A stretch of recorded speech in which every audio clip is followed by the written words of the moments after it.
ഓ അമ്മേ അയ്യോ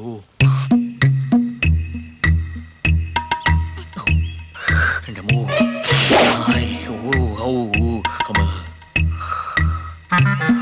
പെങ്ങളെ പെങ്ങളെ ഓ മരുന്ന് തന്നെ എന്റെ മേ പെങ്ങളെ പെങ്ങളെ അയ്യോ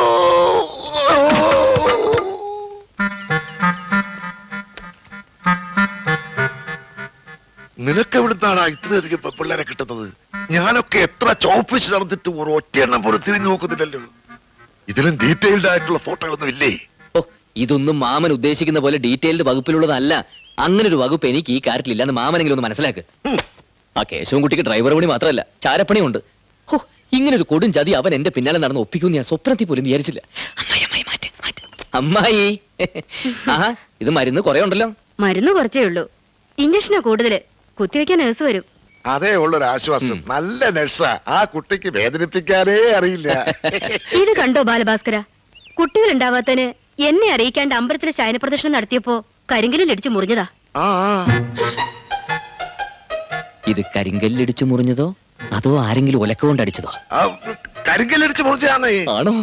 മുഖലക്ഷണം കണ്ട ആരോ ഒലക്കടിച്ചതുപോലെ തന്നെയുണ്ട്. അതങ്ങനെ തോന്നുന്നതാ. എന്നാ പിന്നെ ഞാൻ ഇറങ്ങട്ടെ. ഇനി ഈ ഫോട്ടോയും കൊണ്ട് ഇവിടെ നിന്നാലേ അമ്മാവി ഒലക്കെടുക്കും.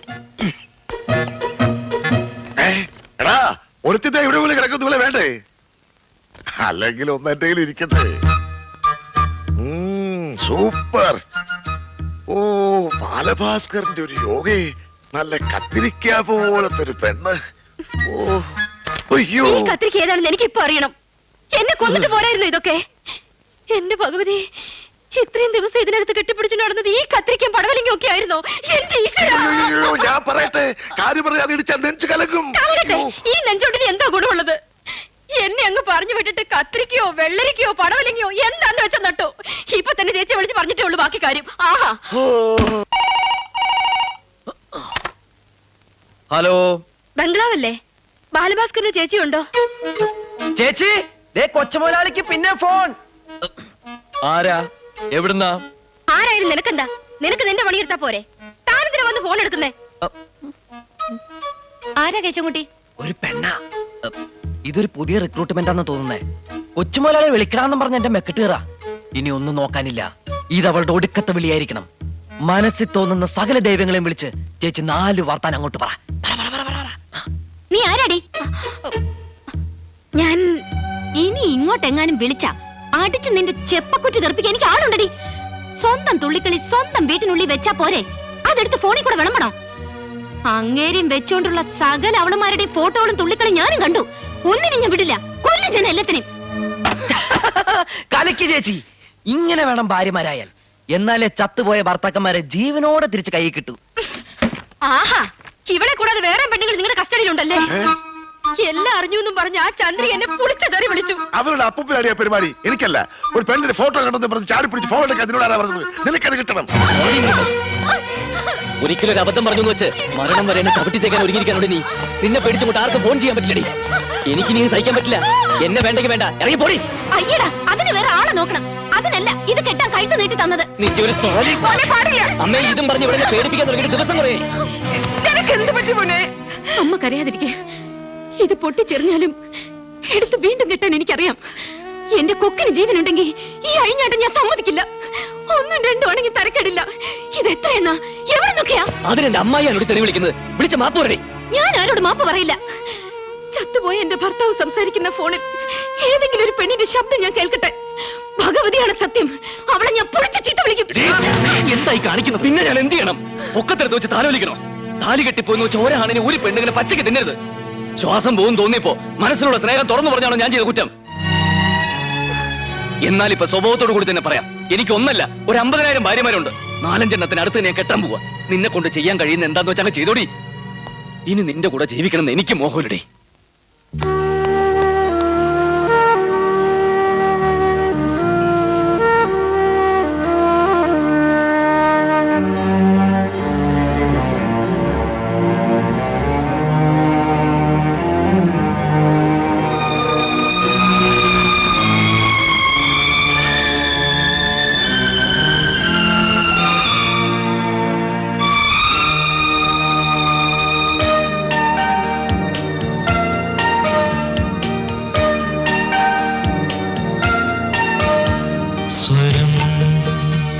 സ്വയം മറന്നു ശാരികേ വരൂ സുഖം തരില്ലേ ഓർമ്മകൾ അനാദിയാം വിഷാദമായി നിലാവിളി അലകടൽ തേങ്ങും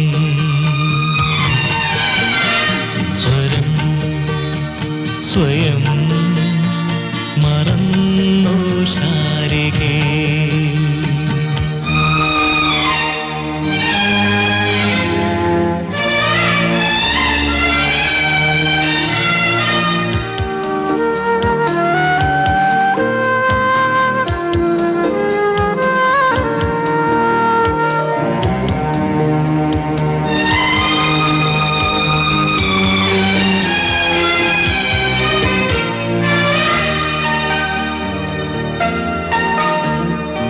ആനന്ദമീ വെളിക്കാട്ടിൽ മരീചികേ നിൻ കുളിരവിടെ മറന്നു പോം പൊന്നോണക്കാറ്റിൽ മനസ്സിലോ ഈ വളകിലുത്തം മിഴികളോ നീക്കിളികൾ ഉയിരിലോ കനൽപ്പൊരികൾ ഇവളിൻ്റെ മണിമുത്തല്ലേ സ്വരം സ്വയം മറന്നു ശാരികേ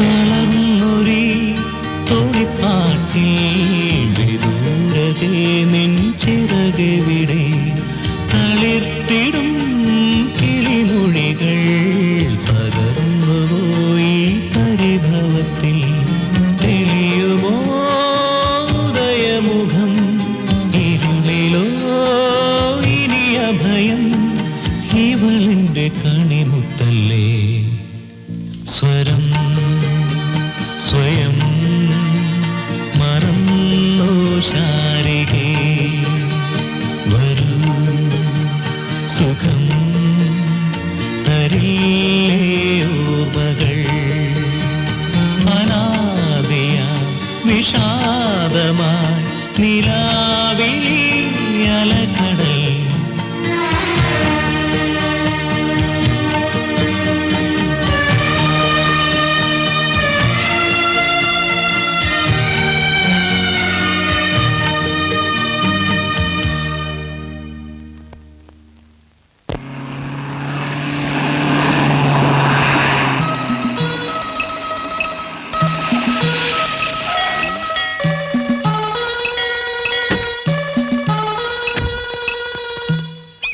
എന്തൊക്കെ ദേഷ്യം കാണിച്ചാലും ഇത്രയും സ്നേഹമുണ്ടെന്ന് എനിക്കിപ്പോഴാ മനസ്സിലായത്. ഇപ്പോഴെങ്കിലും മനസ്സിലായല്ലോ, അത് മതി.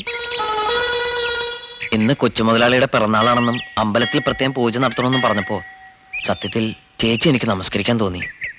ഈ നല്ല മനസ്സ് മറ്റു രാക്ഷസികളുടെ കഴുത്തി തൂങ്ങി നടക്കുന്ന കൊച്ചുമുതലാളി കാണുന്നില്ലല്ലോ എന്ന് ഓർക്കുമ്പോഴാ. പേടിക്കണ്ട, ഒരു പുതിയ കാര്യമുണ്ട്. എന്ത്? ഒളിച്ചു നിന്ന് ഭാര്യയുടെ കാമുകനെ കയ്യോടെ പിടിച്ച് തല്ലിക്കൊല്ലേണ്ട കാര്യമൊന്നുമില്ല. ഇന്ന് കൊച്ചുപിള്ളേരുടെ പിറന്നാളാ. അതിന് പ്രത്യേകം പൂജ ചെയ്യാൻ മനസ്സ് നിറയെ സന്തോഷത്തോടെ ചേച്ചി വന്നിരിക്കുക. സത്യം? സത്യം, പരമമായ സത്യം. ഞാൻ പറഞ്ഞില്ലേ, ഭാര്യ ഭർത്താക്കന്മാരുടെ ഏത് കലകവും ഭംഗിയായി അവസാനിച്ച ചരിത്രമേ നമുക്കുള്ളൂ. ഇതും അങ്ങനെ അവസാനിക്കൂ. എന്റെ മനസ്സിന് വിഷമം വരുന്നതാ. ഒളിച്ചു നിന്നിട്ടാലും വേണ്ടില്ല, എനിക്ക് അവളെ ഇപ്പൊന്ന് കാണണം. ബാ.